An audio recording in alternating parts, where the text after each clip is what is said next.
والسلام على رسوله الأمين وعلى آله وأصحابه أجمعين أما بعد فأعوذ بالله من الشيطان الرجيم يا أيها الذين آمنوا اتقوا الله حق تقاته ولا تموتن إلا وأنتم مسلمون واعتصموا بحبل الله جميعا ولا تفرقوا واختلفوا من بعد ما جاءهم البينات قال النبي صلى الله عليه وسلم من أذى أصحابي فقد أذاني وقال النبي صلى الله عليه وسلم لا تسبوا أصحابي على آل إبراهيم إنك حميد مجيد اللهم بارك على محمد وعلى آل محمد كما باركت على إبراهيم وعلى آل إبراهيم إنك حميد مجيد الحمد لله প্রশংসা আল্লাহর জন্য, শান্তি অবতীর্ণ হোক আল্লাহর রাসূলের উপরে। আল্লাহুম্মা সাল্লি আলাইহি আল্লাহুম্মা বারিক আলাইহি। জুমার দিন মহান রব্বুল আলামিনের অশেষ অনুগ্রহে আমরা সিয়াম অবস্থায় আছি, সোনায় সোহাগা আলহামদুলিল্লাহ। এটা যে কত বড় তৌফিক! প্রায় 15টা সিয়াম আমরা অতিক্রম করে এসেছি আল্লাহর দয়ায়। বাকি সিয়ামগুলো যেন আল্লাহ আমাদের সুস্থ শরীরে কবুল করেন, আল্লাহুম্মা আমিন। 12 মাসের ভিতরে সবচেয়ে সম্মানী মাস হলো রমাদান মাস। এ ব্যাপারে মিনিমাম যার জ্ঞান আছে সবাই জানি আমরা। আর এই মাসটার মর্যাদা কেন বৃদ্ধি করা হয়েছে এইটা আমরা জানি না। আমরা জানি যে রমজান মাস অন্য মাসের থেকে মর্যাদা বেশি, রমজান মাসের ফজিলত বেশি, এটা জানি। কিন্তু রমজান যেই কারণে মর্যাদা বৃদ্ধি করা হয়েছে সেই কারণ মানুষ গুরুত্ব দেয় না, এটা 1 মিনিটে প্রমাণ করা যায়। রমজান মাসকে মর্যাদা দেওয়াই হয়েছে আল্লাযী উনজিলা ফীহিল কোরআন, কারণ এই মাসে আল্লাহ কোরআন নাজিল করছে। এটাই হলো রমজানের বরকত, রহমত বাড়ার কারণ। দুর্ভাগ্যজনক বশত বাঙালি সিয়াম রাখতে পটু, খুব রাখতে পারে, এমনকি মা নিষেধ করলেও বাচ্চা বলে আমি রাখবো, বাপ মারলেও বলে যে না আমি সাহারের সময় উঠে খায় বলে আমি রাখবো। কিন্তু কোরআন মাজিদের ব্যাপারে যখন কথা আসে, এই বাঙালি 99% কোরআন 2-1 জন পড়তে জানলেও বুঝতে জানে না। শতকরা 2 জন মানুষও কোরআন মাজিদের হক আদায় করে পড়তেও জানে না, বুঝতেও জানে না। তাহলে তার জীবন 16 আনাই মিছে। আল কোরআন ওয়া সিয়াম ইয়াশফাআন, রাসূল বলেছেন কোরআন এবং সিয়াম দুইটা অবিচ্ছেদ্য অংশ, একে অন্যের সঙ্গে টু বি কানেক্ট, লাগিয়ে আছে একটার সাথে একটা, একটার ছাড়া আর একটার চলে না। যেই ব্যক্তি সিয়াম পালন করেছে কিন্তু কোরআনের সাথে তার কোনো সম্পর্ক নাই, এই ব্যক্তি বুঝতে পারে নাই যে সিয়াম কি আর কোরআন কি। কোরআন মাজিদ এই কারণে আল্লাহ সুবহানাহু ওয়া তাআলা কোরআনের কারণেই এই মাসটাকে বরকতময় করেছেন। আল্লাহ আমাদের কোরআন বোঝার তৌফিক দিন, আল্লাহুম্মা আমিন। এখন আমাদের আজকের আলোচ্য বিষয় এমন একটা বিষয় যে বিষয়টা সিচুয়েশন ডিমান্ড করে। বর্তমান ওয়ার্ল্ড ওয়াইড সারা পৃথিবীর মুসলিম স্রোতে গা ভাসিয়ে দিয়েছে। তাদের সবচেয়ে বড় শত্রু হলো মক্কা মদিনা, তাদের সবচেয়ে বড় শত্রু হলো কোরআন এবং হাদিস বোঝা মানুষ। তাদের প্রিয় হয়ে গেছে জাহান্নামের কুকুরের দল, এখন তাদের সবচেয়ে প্রিয় মানুষ। এক বাক্যে যদি বলি, এই ডান পাশে যদি আমি সৌদি আরব লিখি বাংলায় মাতৃভাষায়, আর বাম পাশে যদি লিখি ইরান, আর যদি বলি যে দেখি বন্ধুরা আপনারা কে কাকে বেশি ভোট দেন, তাহলে প্রায় শতকরা 70% ভোট পেয়ে এগিয়ে থাকবে এই জাহান্নামের কুকুরের দল, এই রাফেজি শিয়ার দল, এই কুফুরের দল। আর এই বেচারা ভোট শতকরা 10টাও পাবে না এই দেশ থেকে। আমরা হলো সেই জাতি, ভেতরটা ছিঁড়ে দেয়, রক্তক্ষরণ হয়। মুসলমানের বাচ্চা কি করে সাহাবী বিদ্বেষী যারা যারা কুফরি কাজে লিপ্ত, প্রকাশ্যে রাত দিন আবু বকর সিদ্দিককে গালিগালাজ করে, আম্মা জান আয়েশাকে গালিগালাজ করে, তাদের পক্ষ নেয়, এটা মানুষ কি করে হয়? আমি একটা পোস্ট দিয়েছি, পৃথিবীর সবচেয়ে নিকৃষ্ট কথা যে আমাদের বাংলাদেশে অধিকাংশ মুসলিম, এর থেকে মিথ্যা কথা বাংলাদেশে আর নাই, অধিকাংশ মুশরিক। তবে কি কারণে মুশরিক এই বাঙালিটা জানে না। কি কারণে সে মুশরিক, কি কারণে তার ঈমান নাই সেটা জানে না। ওয়ামা ইউমিনু আকসারুহুম বিল্লাহ ইল্লা ওয়া হুম মুশরিকুন। তারা লা ইলাহা ইল্লাল্লাহ পড়ছে, মাঝে মধ্যে জুমাও পড়ে দেয়, মাঝে মধ্যে ঈদের নামাজে যায়, বা 5 ওয়াক্ত পড়ে, তাহাজ্জুদ পড়ে, কিয়ামুল লাইলও করে, তাহাজ্জুদ পড়ে, কিন্তু জানে না যে কি কারণে সে মুশরিক, তারই মানি নাই। এটা হলো সেই জাতি। ঘৃণা ধরে গেছে, লজ্জায় মনে হচ্ছে আল্লাহ এমন একটা সম্প্রদায় আমরা বসবাস করি যেই দেশে মুসলমান নামধারী মানুষের বসবাস, প্রকাশ্যে আল্লাহ নবীর বিরোধিতাকারীদেরকে সাপোর্ট করে তাদের পক্ষে অন্য ভালো মানুষদের গালিগালাজ করার নামই হলো বাংলাদেশ, যেই দেশে আবেগ বাদ দিলে আর ধর্মের কোনো জাত থাকে না। মুহাম্মদ সাল্লাল্লাহু আলাইহি ওয়াসাল্লামের পরে আপনার ঈমান দাবি রাখে এই দুনিয়াতে সবচেয়ে বেশি সম্মানযোগ্য এবং মুহাব্বত পর হকদার নবীর সাহাবীরা। কি সন্দেহ আছে আপনাদের? এই সাহাবীদেরকে যারা গালিগালাজ করে, এদের পক্ষ নিয়ে সবচেয়ে বেশি চালু হলে আমাদের এই বাঙালি জাতি।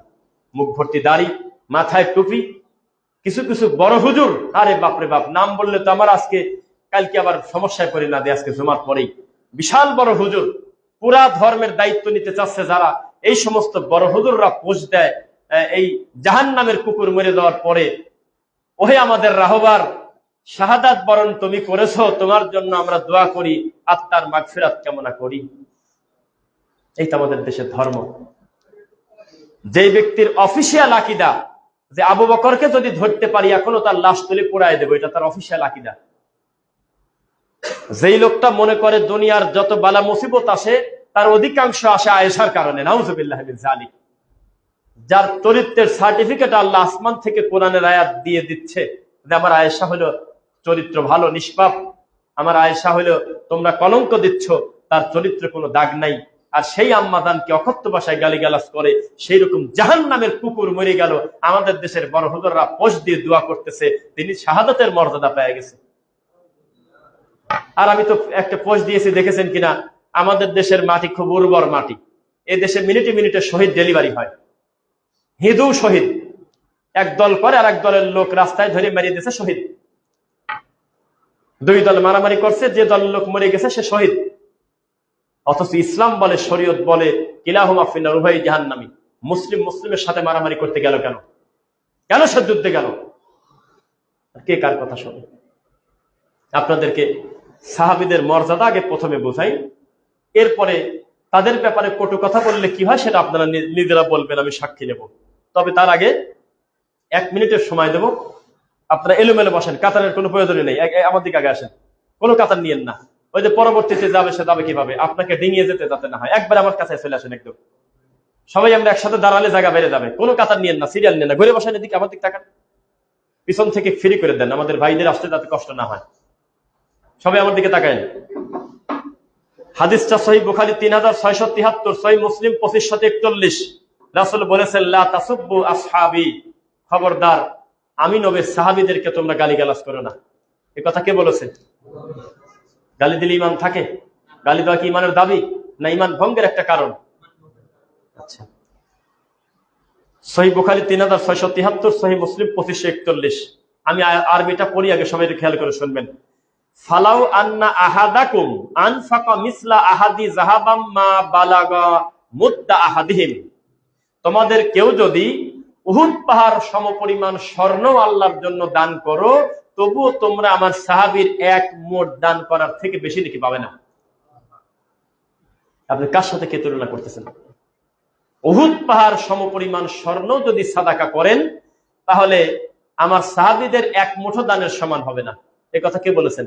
মুহাম্মদ সাল্লাল্লাহু আলাইহি ওয়াসাল্লাম। আপনি কোন দিকে কাদের সাথে কি তুলনা করতে চান? রমজান মাস, একটু আস্তে কথা বলতে হচ্ছে সঙ্গত কারণে, কারণ ইফতারের পূর্বে আমাদের আরেকটা প্রোগ্রাম এই মসজিদেই হবে। আল্লাহ তুমি কবুল করো।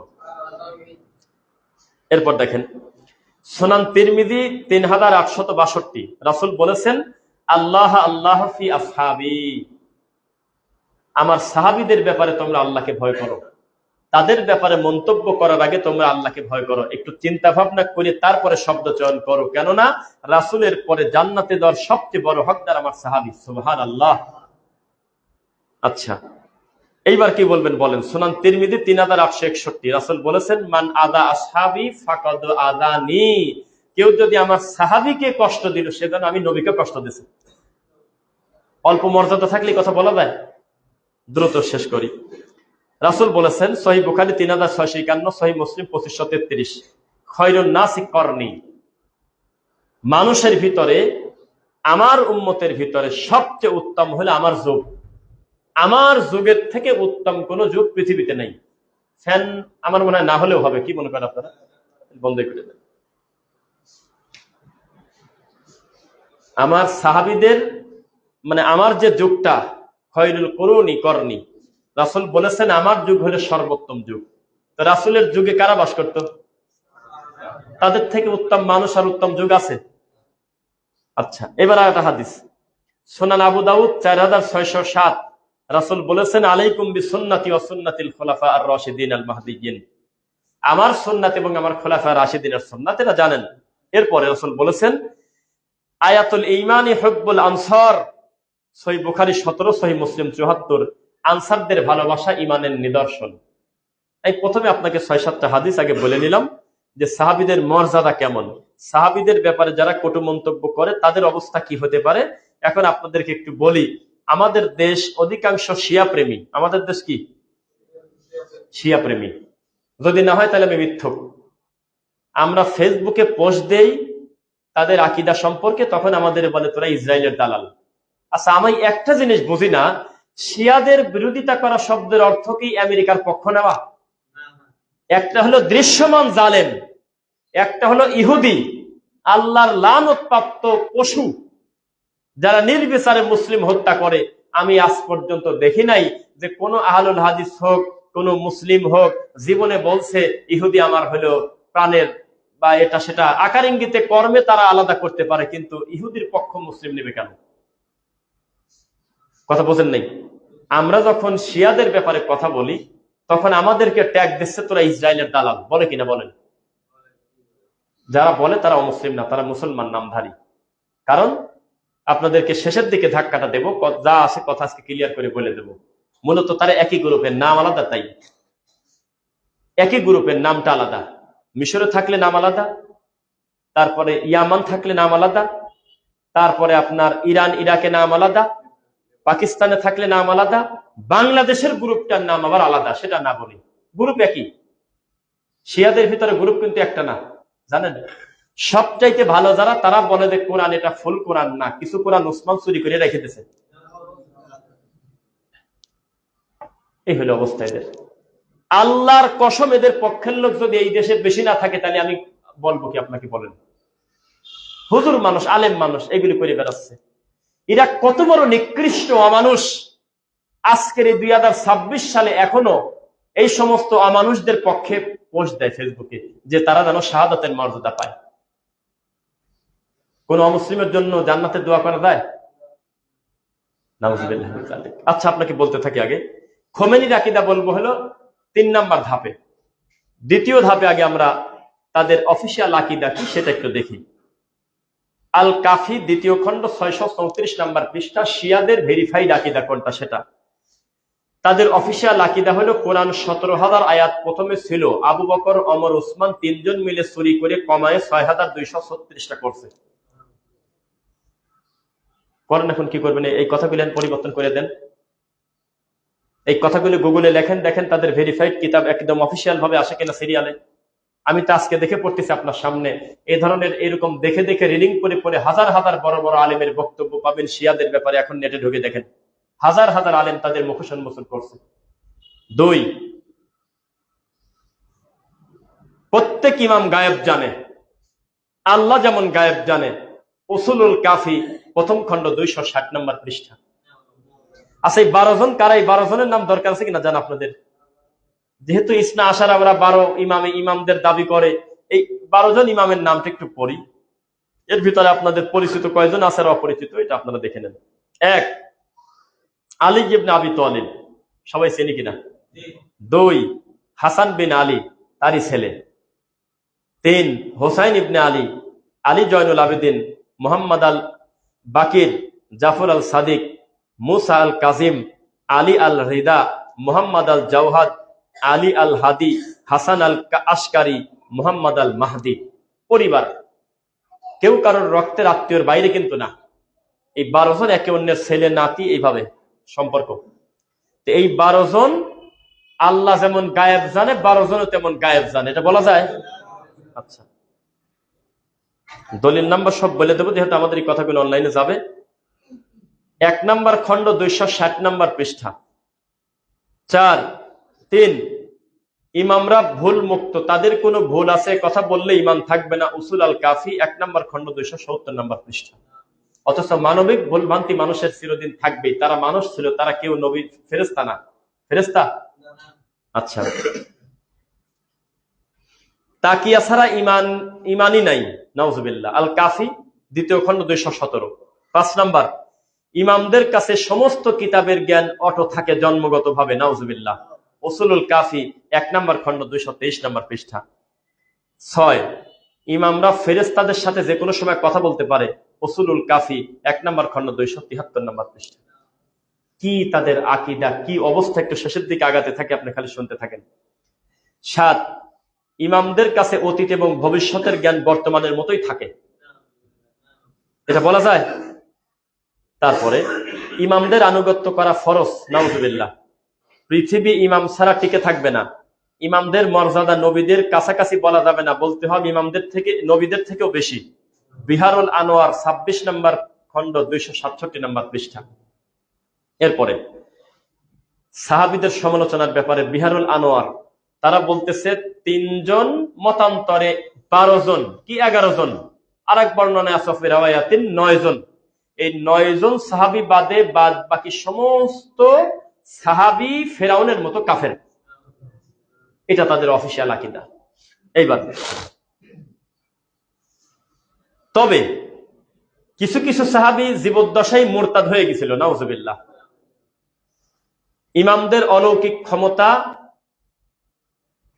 ইমামদের কাছে আসমানি কিতাব জ্ঞান নাজিল হয়, ইমামদের দোয়া কবুলের গ্যারান্টি আছে, মোতাবিয়ে বৈধ। মোতাবিয়ে মানে বোঝেন নাকি আপনারা? 2-1 জন বোঝেন। মোতাবিয়ে মানে সাময়িক বিবাহ, কিছুদিনের জন্য। একটা মেয়েকে ভালো লাগলো, মেয়েকে বললাম যে তুমি আমার সাথে 2 ঘন্টা থাকো, কি 4 দিন থাকো, কি আমি 1 মাস আমার স্ত্রী আমার কাছে নাই, তুমি 1 মাস থাকো, 1 মাস পরে তোমাকে একটা পারিশ্রমিক দিয়ে দিলাম, 1 মাসের জন্য তোমাকে আমি কন্ট্রাক্ট ম্যারেজ করে নিলাম, নাউজুবিল্লাহ। এই নোংরা কাজ তারা শুধু করে না, এই ব্যাপারে তাদের কোনো মতানক্য নাই। আমি এখানে সিরিয়াল দিতে পারতাম, কিন্তু সময় বেশি, আরো 50টা পর্ব আমি আর কি। এই ব্যাপারে তাদের মতানক্য নাই যে মুতা বিবাহ করা যাবে না, বরং তারা এটা বিশ্বাস করে আমাদের ভিতরে অন্য মতানক্য যাই থাক, একটা মেয়েকে 15 দিনের জন্য 3 দিনের জন্য বিয়ে করা টাকার বিনিময়ে এটা কোনো দোষের কিছু না। এটা আছে কোন জায়গা? তাহজিব আল আহকাম 7 নম্বর খণ্ড 251 নম্বর পৃষ্ঠা। এরপরে একা একা দোয়া করলে দোয়া কবুল হবে না, তাই ইমামদের দোহাই দিয়ে মোনাজাত করতে হবে। বিহারুল আনোয়ার 94-23। ইমামদের কবর জিয়ারত করা কাবা ঘর তওয়াফ করার থেকে উত্তম। কারবালার মাটির বিশেষ ফজিলত। এইবার একটু থামবো। আপনি একটা নামাজ পাবেন ফেসবুক ইউটিউবে, যদি লেখেন শিয়াদের নামাজ, দেখবেন যে কারবালার একটা ছোট মাটির দলা তাদের সামনে রেখে সেজদা দেয়। তারা জানে সারা মক্কা মদিনা সহ কাবা ঘরের যে মর্যাদা, তার থেকে কোটি গুণে মর্যাদা হোসাইন শহীদ হয়েছে যেই মাটিতে, সেই মাটির মর্যাদা বেশি। এর কি মানুষের কথা এটা? আচ্ছা, ইমামদের জ্ঞান হলো নবীদের উত্তরাধিকার। নবীদেরকে যেমন মানতে বাধ্য, আমাদের 12 জনকেও তেমন মানতে বাধ্য। 13 নম্বর থেকে সব অমুসলিম, এটা তাদের দাবি। ইমামদের অমান্য করলে কুফরি, মানে জ্ঞান থাকবে না 12-র বাইরে গেলে। তারপরে কারবালার সফর বিশেষ ইবাদত। ইমামদের প্রতি অতিরিক্ত ভালোবাসা বাধ্যতামূলক। ইমামদের কাছে সব কিতাবের গোপন জ্ঞান। ইমামদের আদেশ আল্লাহরই আদেশ। ইমামদের প্রতি শত্রুতা কুফর। ইমামদের মাধ্যমে সুপারিশ গ্রহণ করা হবে বিচারের মাঠে। ইমামদের নামের বিশেষ রহস্য কাশফুল আসরার। এটা 3 নম্বর ধাপে আসবো, আগে সিরিয়ালগুলো শেষ করি। ইমামদের জন্ম অলৌকিক ভাবে, তারা কাপড় পরে দুনিয়াতে আসছে, তারা অনেক এলেম নিয়ে দুনিয়াতে আসছে, এটা তাদের ভেরিফাইড দাবি। ইমামদের রুহু বিশেষ মর্যাদা সম্পন্ন। ইমামদের মৃত্যু ঈর্ষাধীন। ইমামরা কখন মারা যাবে এটা আল্লাহর অনুমতি নেবে না, মালাকুল মউতের সাথে সম্পর্ক নেই। এই 12 জন ইমামের মৃত্যু হবে তাদের ইচ্ছায়। বুঝতেছেন নাকি? নাউজুবিল্লাহ তো বললেন। আমাদের দেশেও কিছু অমানুষ কবর পূজারী সুন্নি আছে, তারা একটা গল্প বলে যে আমাদের পীর সাহেব বলছিল আমি অমুক বৃহস্পতিবারের দিন গত শুক্রবারের রাতে মাগরিবের পর মরে যাব। আমরা পরে দেখলাম ঠিক তাই হয়েছে। এরকম গল্প আছে কিনা বলেন? যে কি মানুষ না দাজ্জাল? বলেন, মৃত্যুকে আমার ইচ্ছা ভাই? মৃত্যু আমি চাবো কিভাবে? এটা কোন হিসাব? বরং আপনি মৃত্যু কামনাও করতে পারবেন না যে আল্লাহ আমাকে জুমার নামাজ পর আপনি নিয়ে যান, এটা বলতে পারবেন না। আপনি বলবেন যে আল্লাহ আমাকে ইমানদার হিসাবে কবুল করো। আল্লাহ আমাকে কখন তুমি নেবে তা আমি জানি না, সময়ের আগে যেতে পারবো না, তবে আমি জানি ইমান সহকারে যাই, এইটা দাবি করা যায়। কিন্তু রাত দিন যদি বলেন আমার মৃত্যু হয় না কেন, আমি মরি না কেন, এটা বলা যাবে? আচ্ছা, এরপরে ছেলে সন্তান থেকে দুনিয়ার যে কোনো সম্পদ আল্লাহ এবং তার রাসূলের কাছে চাওয়ার চাইতে ইমামদের কাছে প্রথমে চাওয়াটা বেশি উত্তম। ইমামদের কবরের মাটি শেফা, তাই কবরের যে কোনো অংশের মাটি নিয়ে কপালে লাগালে অথবা শেফার জন্য ব্যবহার করলে তা শেফা হয়ে যাবে। কবরের মাটি কারবালার মাটিতে সেজদা, এই দলিল ওরাই দিয়ে দিয়েছে, বিহারুল আনোয়ার ৮২-১৫৩। কারবালার মাটিতে সেজদা উত্তম হলো কাবা ঘরে সেজদার থেকে বেশি। ওইটা খোলা কেন? ওইটা আটকা দেন। আচ্ছা, এভাবে অনেকেই আছে। এইবার আমরা কাছাকাছি আমরা একটু খোমেনির আকীদা দেখি। কাশফুল আসরার, এই যে খোমেনি মারা গেল কয়দিন আগে না, রুহুল খোমেনি, তারপরে কি বলে আয়াতুল্লাহ খোমেনি। খোমেনি কিন্তু একটা পদবী, জানেন কিনা? খোমেনি কিন্তু ব্যক্তির নাম না, আপনারা হয়তো অনেকে জানেন না। ফেরাউন কিন্তু কোনো ব্যক্তির নাম না, পরিবর্তন হয়, কাফেরদের পরিবর্তন হয়, স্বৈরাচারের পরিবর্তন হয়। যে যখন চেয়ারে বসে সে ফেরাউন, সে খোমেনি। আগে ছিল রুহুল খোমেনি, এখন ছিল আয়াতুল্লাহ খোমেনি, সুপ্রিম লিডার, সর্বোচ্চ ধর্মীয় নেতা। আবার আগামীকালকে আর একজন আসতে পারে। খোমেনি হলে তাদের পদবী, এটা ব্যক্তির নাম না, কি জানেন কিনা? আচ্ছা, এখন হ্যাঁ, এইবার দেখেন এদের আকীদা কি, আল হুকুম আল ইসলামিয়া। এখন চলে আসলাম একবার কাছাকাছি, যাতে মনে করেন ওটা কবে আগের কথা। এখনকার আকীদা কি দেখেন। এখনকার আকীদা হলো আল ইসলামিয়া, পৃষ্ঠা নাম্বার 52। ইমামদের মর্যাদা নবী রাসূলদের থেকে কত উচ্চ হতে পারে কল্পনা করা যায় না। ২, ইমামদের জন্য এমন মর্যাদা আছে যা পৃথিবীর নিকটবর্তী কোন ফেরেশতা বা নবীও পায় নাই। আল হুকুমু আল ইসলামিয়া, পৃষ্ঠা নাম্বার 52 এবং 53। এরপরে ইমামরা সৃষ্টি জগতের উপর আধ্যাত্মিক কর্তৃত্ব রাখেন, পৃথিবীর যে কোনো কিছু পরিবর্তন আনতে পারেন। আল হুকুম আল ইসলামিয়া, পৃষ্ঠা নাম্বার 52। ইমামরা সৃষ্টি জগতের উপরে আধ্যাত্মিক কর্তৃত্ব রাখেন, আল হুকুম আল ইসলাম, পৃষ্ঠা 52। ইমামদের মাধ্যমে জগৎ পরিচালিত হয়, আল্লাহ তাদের অনুমতি নিয়েই কাজ করেন, পৃষ্ঠা নাম্বার 52। শিয়া আলেম ইমামের প্রতিনিধির মতো শাসন করবে, যেইভাবে শাসন করেছে আলী রাদিয়াল্লাহু আনহু। ইমামের অনুপস্থিতিতে ফকির শাসন বৈধ। তার মানে একটা বিষয় আছে, দেখেন ওরা ওদের খোমেনিকে কিভাবে মানে, এই কথা আবার আকার ইঙ্গিতে বলছে যে আমাদের কাছে আমাদের খোমেনি তেমন, আমাদের কাছে আমাদের 12 ইমাম যেমন, আমাদের কাছে আমাদের আল্লাহ যেমন। তারা বলতেছে সময়ের পরিবর্তনের কারণে যারা যারা খোমেনি হবে বা যারা যারা দায়িত্বপ্রাপ্ত হবে তাদেরকে মানা হুবহু 12 ইমামকে মানা একই কথা। এইবার আপনি আসেন, এখন আমরা প্র্যাকটিক্যাল আলোচনা করতে শুরু করি। সৌদি আরবের একটা গুরুত্বপূর্ণ টিভি চ্যানেলে লাইভ টক শো হচ্ছে বা কথা হচ্ছে, তখন কিন্তু দর্শক চাইলে ফোন করতে পারে না? ডাক্তাররা বিভিন্ন লাইভ আসে না টেলিভিশনে, দাঁতের ডাক্তার, চোখের ডাক্তার, হাড়ের ডাক্তার, তারা একটা ফোন কল পাবলিক করে দেয়। তখন পাবলিক ফোন দিয়ে বলে যে আমার এই সমস্যা, তখন তারা এই জাতির সামনে বলে দেয় কিনা? তো একজন ফোন করে বলতেছে যে আমি 2 চোখ দিয়ে আমি তাকায় দেখছি ইরানে একটা লোক ঢুকলো, তিনি মেহমান, অন্য প্রদেশ থেকে তিনি এসেছে, তিনি একজন মেহমান। তার সন্তানের নাম ছিল উমার। কি নাম ছিল? উমার। এই অপরাধে সেই লোকটাকে প্রকাশ্যে আগুন দিয়ে তারা জ্বালিয়ে দিল। কি বুঝলেন? এবং তিনি বলতেছে আমি আমার এই 2 চোখ দিয়ে দেখেছি, এমন কোন কট্টর শিয়া এই জমিনে আছে আমি তা জানি না, যারা তাদের টয়লেটে, পাপোশে, জুতার নিচে আম্মাদান আয়েশার নাম অথবা আবু বকরের নাম না লেখে। কি করবেন? উত্তর দেন। নামাজের ভিতরে তারা বলে যে আল্লাহ আপনি আয়েশাকে ধ্বংস করেন, নাউজুবিল্লাহ। এটা তাদের দাবি, এটা তাদের ভেরিফাইড। আপনি মোহাম্মদপুর যান, শিয়া নাই এদেশে, যা দেখেন তাদের সাথে একটু বসে আলোচনা করে কি বলে দেখেন। অবস্থা কি তাই দেখেন তাদের অবস্থা। তারা তাদের ইমামকে কোন পর্দায় নিয়ে গিয়েছে। আর আরেকটা বিষয় বলি, আমি একটা শিয়াকে দেখতে চাই, আপনি আমাকে দেখাবেন ফেসবুকের মাধ্যমে, অনলাইনের মাধ্যমে, অফলাইনের মাধ্যমে। আমি একটা শিয়া দেখতে চাই যেই শিয়াটা আবু বকরের মর্যাদা, উমারের মর্যাদা, উসমান রাদিয়াল্লাহু আনহুম আলাইহিম আজমাইনের মর্যাদাটা আল্লাহ এবং তার রাসূল যেভাবে বলেছেন সেভাবে রাখে। একজন দেখানে মেনে নেই। বরং তারা এখনো মনে করে যে আমরা যদি কোনোদিন সুযোগ পাতাম জিবরাইলকে ধরতে, তাহলে পিঠের চামড়া তুলে দিতাম। ওর উচিত ছিল আলীর কাছে আসা, ও গেল কেন মুহাম্মদ সাল্লাল্লাহু আলাইহি ওয়াসাল্লামের কাছে। এটা তারা মনে করে। কি করবেন? এরপরে হাজরে আসওয়াদ চুরি করতে ব্যস্ত কারা? এমনকি শিয়াদের কিতাবে লেখা, আমরা যেদিন কাবা ঘরের মালিক হব, আপনি জানেন কিনা ইসরায়েল তাদের মূল টার্গেট না। শুনে তো আশ্চর্য হচ্ছেন।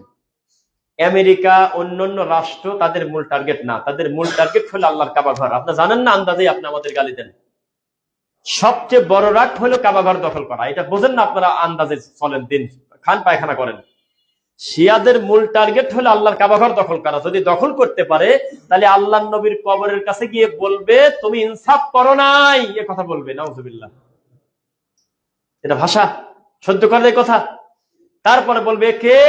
বলবে মুহাম্মাদের কবর। এটা কে? এটা তার সাথে আবু বকরের কবর। এটা কে?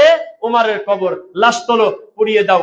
তাদের এই কথাটা করবেই, এটা তাদের দাবি।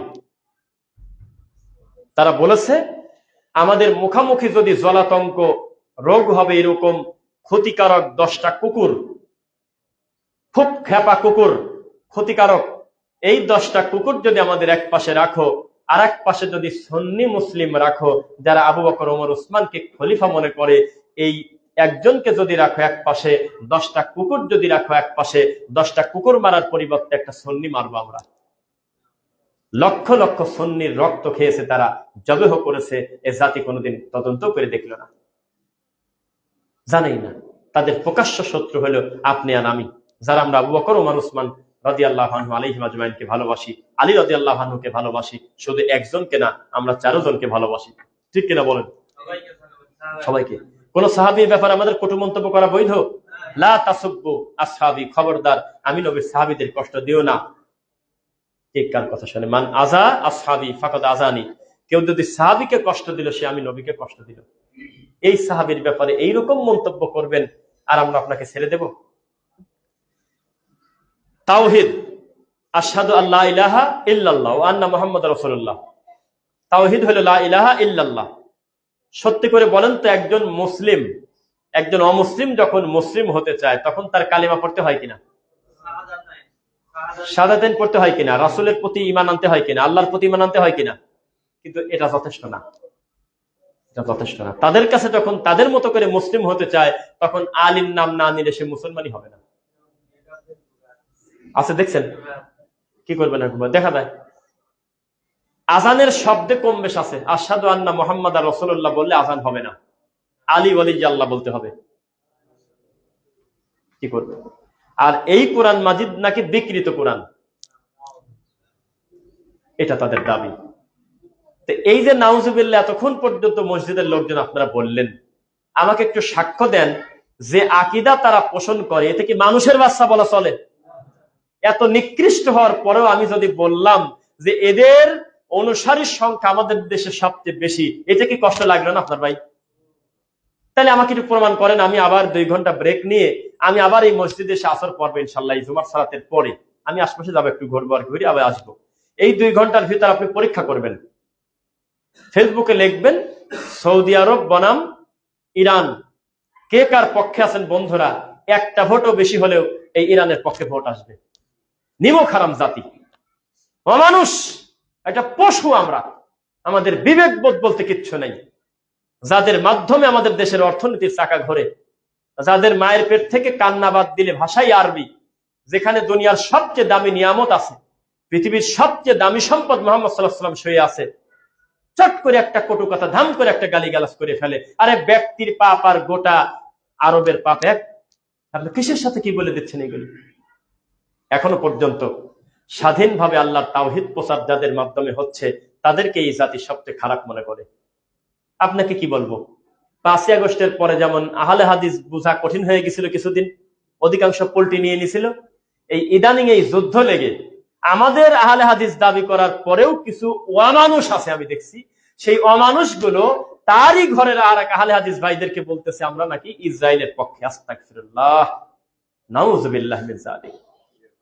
আমার মনে পড়ে না লাস্ট 2-3 বছরে জুমার সালাতে অথবা সালাতের ভিতরে কোনো না কোনো একদিন এরকম মিস গেছে, আমার মনে পড়ে না যে আমি এই ইসরায়েলদের বিরুদ্ধে, এই ইহুদিদের ব্যাপারে লানত করি নাই জুমার সালাতে, আমার মনেই পড়ে না।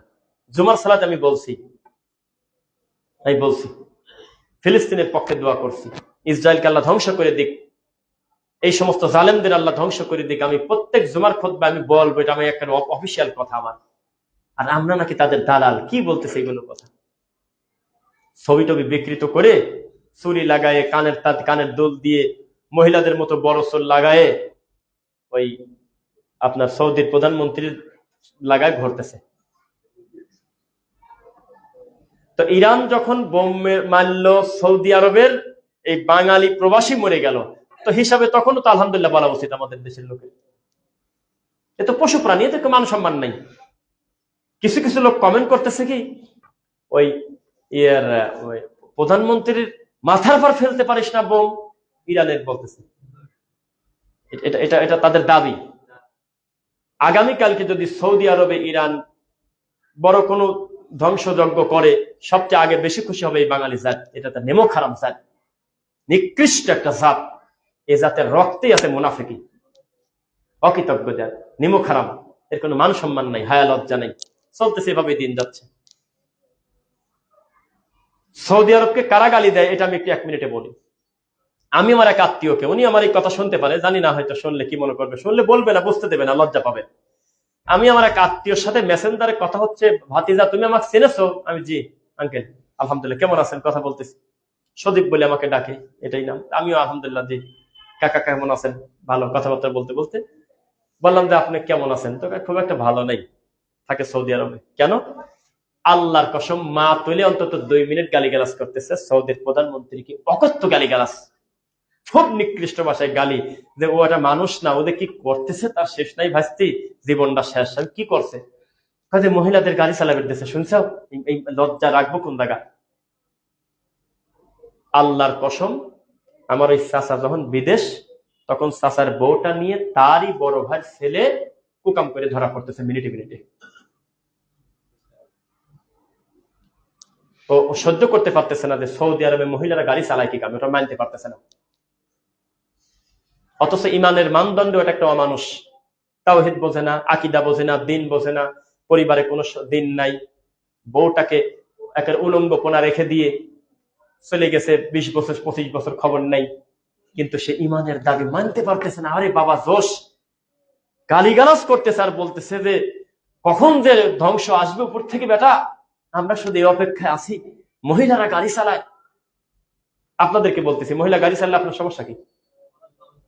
হ্যাঁ, এই যে উনি গাড়ি চালাবে আর ওই ওই ওই ওই বেগানা, ওই যার সাথে দেখা দেওয়া বৈধ না, সেই মহিলা পিছনে ছেড়ে বসে থাকবে তার স্বামীর সাথে, এটা ভালো না? তারটা সে চালায় যাবে ভালো? কি করবেন? আর কোন একটা অপরাধ সেখানে সংগঠিত হওয়া মানে কোন একটা পাপ কি নেকি হয়ে যাওয়া ভাই? সৌদি আরবের কোন লোক যেটা এটা কবিরা গুনাহ করে, সেই জন্য কি ইসলাম পরিবর্তন হবে না ব্যক্তির গুনাহ? এইটা আমাদের গালি দেখি, কারণ এই দুঃখ আমি বুঝি না। আমি বলতেছি যার আকীদাতে আছে সাহাবী গালি দেওয়া, যার আকীদাতে আছে আবু বকরকে ধরতে পারলে তার লাশ পোড়ায় দেব, এইরকম অমানুষকে লানত দিতে তো আর আরেকজনের দালাল হওয়া লাগে না? লাগে? তো ইমানের দাবি। এরা ওই ইমাম ইবনে তাইমিয়া রাহিমাহুল্লাহ সহ সালাফরা বড় বড় বিদ্বানদেরকে বলা হতো যে আচ্ছা, কোন ইসলামের দুশমন মারা গেলে আমরা কি করব? তিনি বলতেন যে খুশি হতে হবে। আল্লাহদ্রোহী একজন মানুষ দুনিয়া থেকে বিদায় হলে একটা ক্ষতিকারক জিনিস চলে গেল, তার মাধ্যমে অনিষ্ট থেকে একটু কম হবে, মানুষ বাঁচবে। তাহলে যারা সাহাবীদের গালি দেয়, রাত দিন যারা নিকৃষ্ট ভাষায় সমালোচনা করে, তারা মারা গেলে ইমানের দাবি খুশি হওয়া না ভাই? আমাদের হুজুরা জান্নাতুল ফেরদাউস আছে, আমি মোবাইলে দেখাতে পারবো, আমার লজ্জা ঘেন্না লাগে। শাহাদাতের মর্যাদা পাওয়া গেছে বলে শহীদ হয়ে গেছে, জানার গায়েবানা জানাজা পড়তেছে। সব কথা তো বলা যায় না, আমরা মানবিক মানুষ, শরীরে রক্ত আছে, ধৈর্য ধারণ করে রাখলাম, বিচারের মাঠে দেখা হবে। ভিতরে যা হচ্ছে এটা বলা যায় না। গায়েবানা জানাজা পড়তেছে, জাহান্নামের কুকুরের জানাজা পড়তেছে। আমি বারবার জাহান্নামের কুকুর বললাম, বলেন তো কি কারণে বলছি, দেখি দু একজন বোঝেন নাকি, এটা দলিল আছে কিনা বলেন তো। যাক, ঠিক পাইছেন। তাদেরকে বাংলাতে বলতেছি কুকুর, এটা তো আমরা বাংলাই বলতেছি, জাহান্নাম তার বাংলা না আরবি। তারা হলো জাহান্নামের কুকুর, কিলাহুমা ফিন্নার, কিলাবুন নার, জাহান্নামের কুকুর তারা। অথচ তাদের দরদে এই দেশে এত পরিমাণ শিয়া আছে আমি জীবনে কল্পনা করতে পারি নাই। যেমন 10ই মুহররম আশুরার দিন না আসলে বোঝা যায় না আমাদের এই দেশে কি পরিমাণ শিয়া আছে, ঠিক তেমনি এই যুদ্ধ না লাগলে বুঝতাম না আমাদের দেশে কি পরিমাণ শিয়া প্রেমী আছে। আপনার মনে হচ্ছে যে আমার বাংলাদেশের শিয়া কোন জায়গা, কেউ তো কাউকে ডাকি বলে না ভাই এদিকে আসেন আমি শিয়া। মসজিদও হাতে গোনা দুই একটা, মোহাম্মদপুর না গেলে তো খুঁজেই পাওয়া যায় না। আপনি 10ই মুহররম পর্যন্ত বসে থাকেন, আপনার উত্তরাতে একটা মিছিল যাবে। একটু কষ্ট করে ধৈর্য ধরে দাঁড়ায় থাকেন, চট্টগ্রাম শহরে আপনি গাড়ি নিয়ে ঢুকতে পারবেন না। সুন্নি আর শিয়া মিশে গেছে। আমাদের দেশের অধিকাংশ সুন্নি কিন্তু শিয়া। কি গালি যে দিবে এই বক্তব্যগুলো অনলাইনে গেলে দিক। আমাদের দেশে যারা নিজেদেরকে সুন্নি দাবি করে তারা যে অলিখিত শিয়া এটা আপনারা জানেন না। তারা কিন্তু অলিখিত শিয়া, এটা আমরা জানি, জেনেই বলতেছি কথা। শিয়া, আমরা শিয়াদের বিপক্ষে কথা বলির জন্য মুফতি আলাউদ্দিন জিহাদি, যিনি সমস্ত সুন্নিদের কলিজার টুকরা বাংলাদেশের, সে সহ্য করতে পারতেছে না আমাদেরকে গালি দিচ্ছে ফেসবুকে এসে। মূলত তারা শিয়া ভাই। এমনকি আট্রসির বর্তমান যে সবচেয়ে বড় পীর, সে তার ইয়েতে বলতেছে যে শিয়াদের কারণে আমরা নবী প্রেমটা, আহলে বায়াতের প্রেমটা অন্তত বুঝতে পারি। এটা বলতেছে। অলিখিত শিয়া তারা। আমি এর আগে বলছিলাম যে আমাদের দেশে অধিকাংশ মুসলিম ঠিক না অধিকাংশ মুশরিক, এই কথা ঠিক বলেন তো? কিন্তু আনফরচুনেটলি আমরা জানি না যে কি কি কারণে ইমানটা ভেঙে চলে যায়। ইমান ভঙ্গের বড় কারণ আছে কয়টা? 10টা। এই 10টা কারণের একটা কারণ হলো বেঈমানকে ইমানদার মনে করা, ইমানদারকে বেঈমান মনে করা, হালালকে হারাম মনে করা, হারামকে হালাল মনে করা। তো সেই আকিদার মানদণ্ডে, তাওহীদের মানদণ্ডে এই দেশের মানুষ যে কি পরিমাণ মুশরিক তারা নিজেরাও জানে না। এইভাবেই তাদের দিন চলে যাচ্ছে। আমার ভিতরে যে সত্য কথাগুলো তাদের ব্যাপারে আমাদের দেশের মানুষ সম্পর্কে যা আছে তার 3% আজকে প্রকাশ করতে পারলাম না। শিয়াদের আকীদা কত খারাপ আপনি কল্পনা করতে পারবেন না। আল্লাহ কসম করে বলতেছি, শিয়ারা সাহাবীদেরকে গালি দেওয়াটাকে কোনো পাপী মনে করে না, এটা তাদের ঈমানের দাবি। লা ইলাহা ইল্লা আনতা সুবহানাকা ইন্নী কুনতু মিনাজ জালিমিন পরে, ইন্না লিল্লাহি ওয়া ইন্না ইলাইহি রাজিউন পরে আগে আয়েশাকে গালিগালাজ করো, তার অপকর্মের কারণে আমাদের শাস্তি এসেছে, এই কথা তারা বলে। নাউজুবিল্লাহ। এসব কথা মুখে আনা যায়? এটাই তাদের দাবি, এটাই তাদের ঈমান। তাদের কর্ম আলাদা, তাদের সবকিছুই আলাদা। আমাদের দেশের সুন্নি হুজুররা যখন কোরআনের তাফসির করে, ভাই আপনাদের কি ওটা কি কোরআনের তাফসিরের মতো লাগে না রামায়ণের তাফসিরের মতো লাগে? রামায়ণের তাফসিরের মতো লাগে। কারণ আলা ইন্না আউলিয়া আল্লাহ, কোরআন মাজিদে যত জায়গা আউলিয়া শব্দ বলা, প্রত্যেক সুন্নির ওয়াজ শুনলে বোঝা যায় এই আউলিয়া শব্দের অর্থ উনি এবং ওনার যে পীর সাহেব সেই দুইজন, এটা বোঝা যায়। কোরআন মাজিদে যত জায়গা আমানু বলা, প্রত্যেকটা সুন্নির দাবি আমানু হলো তার পীর কেবলা, এটা তারা মনে করে। তো শিয়ারা যেভাবে কোরআনটা বোঝে, এভাবে যদি ইসলাম মানুষ বুঝতে চায়, আমি তো বলেছিলাম এই দেশটা কোন ইহুদি খ্রিস্টানের হাতে যদি দেই, বিরাট বড় জাগতিক ক্ষতি করে ফেলবে, মুসলিমের বিরাট বড় ক্ষতি করবে। তবে শিয়াদের হাতে যদি দেই, আল্লাহর কসম করে বলতেছি, ইসলামের যদি তাদের থেকে বড় ক্ষতি না করে, তাহলে আমি মিথ্যুক।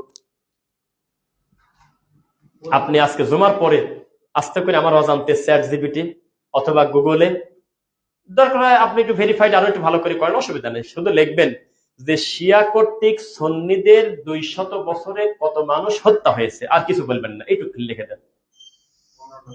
15 লক্ষ, তাই না? কচু কাটা করছে, কচু কাটা।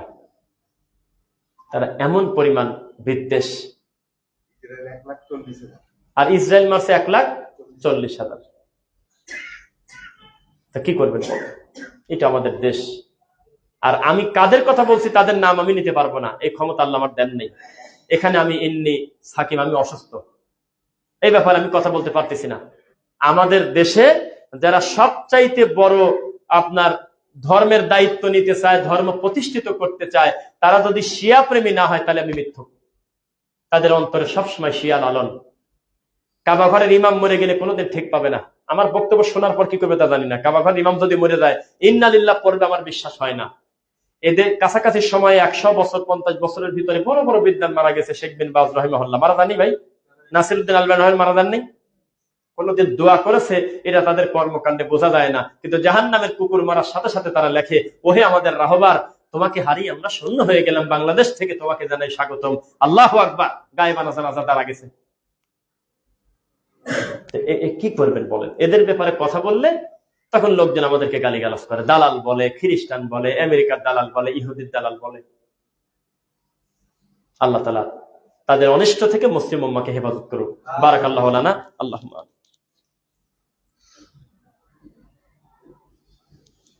আলহামদুলিল্লাহ। ফাইন্না খায়রাল হাদিসি কিতাবুল্লাহ ওয়া খায়রুল হুদা হুদা মুহাম্মদ সাল্লাল্লাহু আলাইহি ওয়াসাল্লাম ওয়া শাররুল উমুরি মুহদাসাতুহা কুল্লু মুহদাসাতিন বিদআ ওয়া কুল্লু বিদআতিন দালালা ওয়া কুল্লু দালালাতিন ফিন্নার। রব্বিরহামহুমা কামা রাব্বায়ানি সগীরা রব্বিরহামহুমা কামা রাব্বায়ানি সগীরা। রব্বানা আতিনা ফিদ দুনিয়া হাসানা ওয়া ফিল আখিরাতি হাসানা ওয়া কিনা আযাবান নার। রব্বানা ইগফির লানা ওয়া লিইখওয়ানিনা আল্লাযীনা সাবাকুনা বিল ঈমান ওয়া লা তাজআল ফি কুলুবিনা গিল্লাল লিল লাযীনা আমানু রব্বানা ইন্নাকা রাউফুর রহিম। রব্বানা ওয়া আতিনা মা ওয়া'আদতানা আলা রুসুলিকা ওয়া লা তুখজিনা ইয়াওমাল কিয়ামা ইন্নাকা লা তুখলিফুল মিআদ। আল্লাহ, বাংলাদেশ থেকে এই ধরঙ্গার টেক রহমানিয়া সালাফি জামে মসজিদ থেকে তোমাকে জানাই আল্লাহ, আমরা কুকুরকেও, কুকুরের মাংস খাওয়াকেও আমরা হারাম মনে করি, শুকরের মাংস খাওয়াকেও আমরা হারাম মনে করি। করেন না? না করেন কি? যদিও কেউ কেউ লুকোচুরি করে গোপনে, দেখি ফেসবুকে সত্য মিথ্যা আল্লাহ ভালো জানে, বিভিন্ন হোটেলে কুত্তার মাংস, খাসির মাংস বলে চালায়, এরকম দেখছি না কিছু কিছু ভিডিওতে। আছে, অমানুষ আছে। তো কুকুর আর শুয়োরের মারামারি লাগলে যেমন হয়, তেমন আপনি বসে থাকেন চুপ করে, আল্লাহর সিদ্ধান্ত মেনে নেন আর বলেন যে আল্লাহ, যুগে যুগে ইতিহাস পড়ে, কোরআন পড়ে, হাদিস পড়ে দেখেছি তুমি এক বাতিলকে দিয়ে আরেক বাতিলকে ধ্বংস করেছো। আল্লাহ, এটা একটা সিস্টেম। করেন নাই আল্লাহ? দুশ্মন দিয়ে দুশ্মন, এটা আমরা দেখব, কিন্তু আপনি ঢলে পড়বেন, এটা সম্ভব না। চিরদিন ইসলামের দুশ্মনরা যে ক্ষতি করেছে তার থেকে বেশি এই শিয়া, খারেজি, রাফেদিরা, এরা যে কি পরিমাণ উপরে আপনি কল্পনা করতে পারবেন না। যদিও তাদের যতগুলো নাম আছে সব নাম নেওয়া যায় না, এই নামগুলো নেওয়াও রিস্ক। বাংলাদেশের নামগুলি খুব সম্মানের। আমরা এমন একটা নিমকহারাম জাতি, আমরা বড় বড় পাপীকে আমরা আল্লাহর ওলি মনে করি। আপনি এখন লেখেন বাংলাদেশের সবচেয়ে বড় যোগ্য আলেম কারা, এই কথা বলে ফেসবুকে পোস্ট দেন। আমাদের আহলে হাদিস ভাইরা যারা আছে ওনাদের কমেন্টের কথা কিন্তু বলি নাই, আমরা তো জানি আলাদা কথা। আপনি নিউট্রাল একটা বড় পেজে পোস্ট দেন, বাংলাদেশে 10 জন বড় আলেমের নাম জানতে চাই, আহলে হাদিসের একজন আলেমের নামই বলবে না এই জাতি। ল্যাংটা ল্যাংটা আলেমের নাম বলবে। ল্যাংটা বললাম কেন জানেন? যাদের কোনো মান সম্মান নাই, হায়া নাই, একেবারে ল্যাংটা, ধর্ম কর্ম কিছুই জানে না, সারা দিন জাল হাদিস বলে, ওনার নামটা সবচেয়ে উপরে থাকবে। দেখেন, আপনি দিয়ে দেখেন। মরে যাওয়ার আগে লিটন দেওয়ান সৃষ্টির আংটি বিক্রি করে দিয়ে মরে গেছে, অষ্টাধাতুর আংটি। সারাটা জীবন যে প্রকাশ্যে মানুষকে শিরিকের দাওয়াত দিয়েছে, যে বলেছে আল্লাহ আল্লাহ বললে জায়নামাজ ডুবে যায়, খাদা খাদা বললে জায়নামাজটা উপরের দিকে ওঠে, এই অমানুষ মরে গেছে কিছুদিন আগে, তবু ওই দলের লোক জান্নাতের দোয়া করে জান্নাতুল ফেরদাউসে দিয়ে দিয়েছে। কি একটা যন্ত্রণায় পড়ছি বলেন? এদের হাতে দিন ইসলাম নিরাপদ? তা আমাদের দেশে যারা কোরআন এবং সহিহ হাদিসের উপরে, আকীদার উপরে ডক্টরেট করা, মদিনা থেকে পড়ে আসা বড় বড় বিদ্বান, তাদের এই বাঙালি জাতি 10 না 50 না 100 সিরিয়ালের ভিতরে রাখে না। আমাদের হুজুর বলছিল যে যেমন জাতের মুসল্লি তেমন জাতের ইমাম। আমাদের হলে সেই অবস্থা। বিশাল বিশাল 5 তলা 10 তলা মসজিদ গুম গুম করতেছে, একেবারে 10,000 মুসল্লির ইমাম, সেই ইমাম হলে সরাসরি মাজার পূজারি। এমনি গাইবান্ধা 4-এর এমপি হলে, ধর্মমন্ত্রী হলে দেশের লোকের জাত যায়। তারা উঠে পড়ে আন্দোলন করলো যে ও হলো আহলে হাদিস, ওই ধর্মমন্ত্রী দিবে কি কারণে? মাজার পূজারি, কবর পূজারি, বেদাতি উঠে পড়ে লাগলো, লেগে পোস্ট দিয়ে যাক তাদের মনের আশা পূরণ হয়ে গেল। এখন এক পীরের খলফি হয়ে গেছে ঠেকান, এখন সবাই খুশি। অথচ যেই লুৎফর ফারাজিরা, যেই রিজওয়ান রফিকিরা মানুষ নামক অমানুষ, যেহেতু এরা অকথ্য গালিগালাজ করলো, সহ্য করতে পারলো না, রাষ্ট্রের দৃষ্টি আকর্ষণ করতেছে যে এই লিঙ্কন হলে পরে কিন্তু সমস্যা আছে, ওরা হলো লামাঝাবি, এটা বলে তারা প্রতিবাদ করলো। পরবর্তীতে যে হয়েছে, আল্লাহর কসম তার আকীদার লোক কিন্তু সে না। আপনারা জানেন না হয়তো, কওমি আর সুন্নিদের পার্থক্য আসমান আর জমিন। কিন্তু আহলে হাদিসদের বিরোধিতা করতে গিয়ে সব এক। আগামীকালকে যদি ঘোষণা আসে যে এই দেশের ধর্মের দায়িত্ব আহলে হাদিস নেবে, এটা হলো 1-এর ক, আর 1-এর খ হলো লালন নেবে, তাহলে আমাদের দেশের সমস্ত বেদাতি 3 দিন ধরে যদি মিটিং করে, সর্বশেষ চূড়ান্ত আসবে লালনের হাতেই দিয়ে দাও, ল্যাংটার হাতেই দিয়ে দাও, অন্তত আহলে হাদিসদের হাতে দিও না। সব মানতে পারে, কিন্তু রাসূলের সুন্নাহ মানতে পারবে না। এই হলো সেই জাতি, যেই জাতি ঘোষণা দিয়ে ইমান বিক্রি করে খায়, যে জাতি প্রকাশ্যে আল্লাহর দিন নিয়ে ঠাট্টা করে, ব্যঙ্গ করে। কথা বুঝতেছেন? এই দেশের বড় বড় আলেম মান পাবে কিভাবে? নাম বলবো না, আমাদের একজন বড় ডক্টর, বড় একজন শায়েখ, বড় বিদ্বান, তার কাছে প্রশ্ন গিয়েছে যে আমরা এখন কি করব? তিনি বলল, কুত্তার শুয়োর মারামারি লাগছে, তুমি কি করবে করো। বলছে না? বিশাল বড় বিদ্বান। আমরা জানি যে ভালো মানুষের বাচ্চা এই কথা বলছে, আমরা জানি যে তিনি একজন যোগ্য আলেম, জন্য তাই বলছে। আর ওই ঠান্ডা হুজুরের কাছে গেলে বলবে যে যাকে তাকে যে কোনো কিছু বলা যাবে না বাবা, তারা মাজলুম, তারা ইসরায়েলের বিপক্ষে আছে বাবা, তাদের জন্য দোয়া করো, এটা পশু। কিন্তু তার কণ্ঠটা মিষ্টি, সহজে কাউকে কাফের বলতেছে না। কারণ ওই যে বলছিলাম 12 তারিখে ভোটের আগে কিছু হুজুর বলছিল, ওরে ব্রাহ্মণরে আমার বুকে চলে আসো, ওরে কৃষ্ণ দৌড়ে চলে আসো আমার বুকে, ওরে ইমাম সাহেব আসো আমার বুকে, তোমরা সব আমরা একই তো। কারণ তার 12 তারিখে সিলটা বেশি প্রয়োজন। চাইলে সে মাদার পূজারের বিরুদ্ধে একটা কটু শব্দ ব্যবহার করতে পারবে না, চাইলে দেশের শিরিকের ব্যাপারে 1 মিনিট নামও উচ্চারণ করবে না, করলে 12 তারিখে ভোট পাবে না, এটা তার গতি, তাই না? কিন্তু আমাদের তো তা না, আমাদের তো মাথা বিক্রি করি নাই, সেজন্য মন মতো বলতে পারি। একজন বলল যে স্যারের কি এইভাবে কথাটা বলা ঠিক হয়েছে? আমি বললাম কি করবে, তারা তো এই দেশের ইসলামের পাহারাদার, আলহামদুলিল্লাহ, তারা তো পাহারাদার, এই জমিনে ইসলামের পাহারাদার হলে আহলুল হাদিসরা, তারা কখনো বাতিল আর হক মিশতে দেয় না। এই সমস্ত মানুষও যদি নরম ফতোয়া দেয়, তো ধর্ম তো এমনি নাই, এরা তো হক কথাই বলবে। এরা তোমার হুজুরের মতো। এখন যাই হোক, ছোট বাচ্চার গলায় তাবিজটা দেওয়া দেয়, যেহেতু কোরআন উনি পড়তে পারেন না, কি করে কন্ত জ্বালা, কেবল কয় তাবিজ শিরক, নাম বলেন না, কেবল বলতেছে তাবিজ শিরক। তখন আমরা বুঝলাম মাশাআল্লাহ, যাক আমাদের বড় হুজুরের কথাটা স্বীকার করে নিয়েছে, তাবিজ শিরক। শেষে বলতেছে, তবে কেউ কেউ বলেছে একেবারে বাচ্চা যারা কোরআন পড়তে পারে না, তাদের গলায় কোরআনের দেওয়া যেতে পারে। তখন বিপদ বাড়ালাম না কমালাম? তাবিজ বুড়ি মানুষ বেশি নেয় না বাচ্চা বেশি নেয়? তার মানে শেষে একটু রেখে দেয়। প্রশ্ন গিয়েছে মরামাটি দেওয়ার দোয়ায়, মিনহা খলাকনাকুম ওয়া ফিহা নুঈদুকুম, এটা নাকি পড়া যাবে না, আহলে হাদিসরা বলে। উনি বলতেছে সহিহ হাদিসে ওইভাবে সরাসরি কথাটা আসে নাই। তো তখন আমরা খুশি হলাম, বাহ ভালোই তো বলতেছে। শেষের দিকে বলছে কিছু কিছু উলামায়ে কেরাম বলেছেন যেহেতু অর্থটা ভালো, সুন্নাহ হিসেবে না, এটা রিয়াদত হিসেবে পড়া যায়। কত বড় শয়তান, আর বিপদ বাড়া দিল না। তার মানে ওরা একটু হাতে রাখে, ওরা বলে আমার ব্রাহ্মণও ঠিকঠাক, আমার মসজিদের ইমামও ঠিকঠাক, আমাদের 2 কুলি ঠিকঠাক। এরা মানুষকে বিপদে বেশি ফেলে। আমাকে আপনি আশা করে একটা মাসালা জিজ্ঞাসা করলেন, আমি বললাম ভাইজান এটাও চলে ওটাও চলে, আপনার বিপদ বাড়লো না? মূলত চলে কোনটা এটা না জানি বাড়ি চলে গেলেন। আর আমি বলতেছি এটা হ্যাঁ, এটা না, এটা শিরক, এটা তাওহীদ, এটা বাতিল, এটা হক। তখন আপনি বুঝতে পারলেন যে আমার বিরুদ্ধে গেল, তবে আমি একটা জিনিস বুঝতে পারলাম যে আসলে এটার মাসলাটা কি। এর নাম হলো আহলুল হাদিস আলেম। গড়িমসি করে না, কোনো কথার মধ্যে কোনো হটকারিতা নেই, আছে মাথা বিক্রি করা। ওই তো ওরা তো লেখছেই,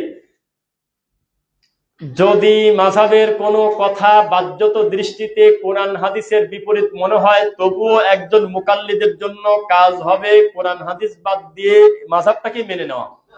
তাকে এই ইয়াকিন করিতে হইবে উক্ত আয়াতের অর্থ আমার থেকে ইমাম আবু হানিফা যেহেতু বেশি বুঝেছেন, তারপরেও তিনি মত দিয়েছেন, তাহলে ওটাই চলবে। আর আমাদের মত কি? উমর রাদিয়াল্লাহু আনহু বলেছে হদে তামাত্তু চলবে না, তার ছেলে ইবনে উমর বলেছে হদে তামাত্তু চলবে, তাওহীদের মানদণ্ডে, কোরআন হাদিসের মানদণ্ডে, অন্য কথা না। নবী সাল্লাল্লাহু আলাইহি ওয়াসাল্লাম যেহেতু বলেছে হদে তামাত্তু চলবে পরবর্তীতে, এই কথাটা ইবনে উমর আগে শুনে ফেলছে। এখানে বাপ হেরে গেছে, ছেলে জিতে গেছে। আমাদের দাবি, নবী সাল্লাল্লাহু আলাইহি ওয়াসাল্লামের কথার বিপরীতে সাহাবী তো পৃথিবীর যে কোনো মানুষের কথা যদি বিপরীতে আসে, আমি আমার নবীরটাকে মেনে নেব, এটা আমাদের দাবি। আমাদের সাথে তাদের কি মিলবে কথা? লাস্টের কথা বলি, খুতবা শেষ করি। আমি একটা মাহফিলে গিয়েছিলাম বিবারিয়া বানসারামপুর, নাম শুনছেন? সেখানে বক্তব্য দেওয়ার আগে পরিস্থিতি জটিল। আমাকে যিনি দাওয়াত দিয়েছে, আমাদের দুইজন ছিলাম আমরা, আমি এবং ডক্টর ইমামউদ্দিন বিন আব্দুল বাসির, আমার যতদূর মনে পড়ে শাইখ। তো আমাদেরকে যিনি দাওয়াত দিয়েছে তিনি কাঁপতেছে, মসজিদে বলতেছে কথা। তার ডান হাত দেখলে ডান হাত কাঁপে, বাম হাত দেখলে বাম হাত কাঁপে, কিন্তু দাওয়াত তো দিয়েছে। উনি একবারও বলেন আপনারা চলে যান, কিন্তু এভাবে বলে না যে মন খুলে কথা বলেন, তা বলেন, একবারও বলে না।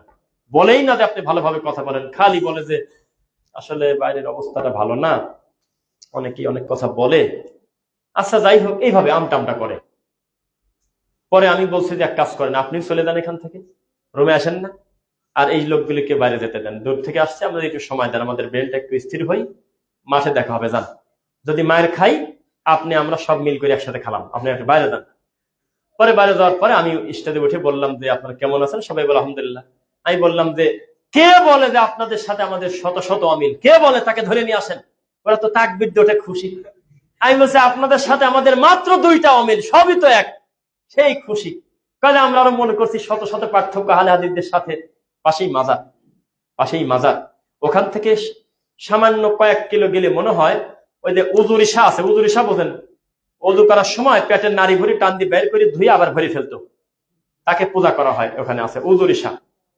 তো যাই হোক, তো সেখানে ওই আমি বললাম যে মাত্র 2টা মত পার্থক্য আপনাদের সাথে আছে, বাদ বাকি সব মিল। ওরা তো খুব খুশি। পরে বলে কি সে 2 পার্থক্য? আমি বললাম এক হলো আল্লাহ আর এক হলো মুহাম্মদ সাল্লাল্লাহু আলাইহি ওয়াসাল্লাম, আর কোনো পার্থক্য নেই, সব এক।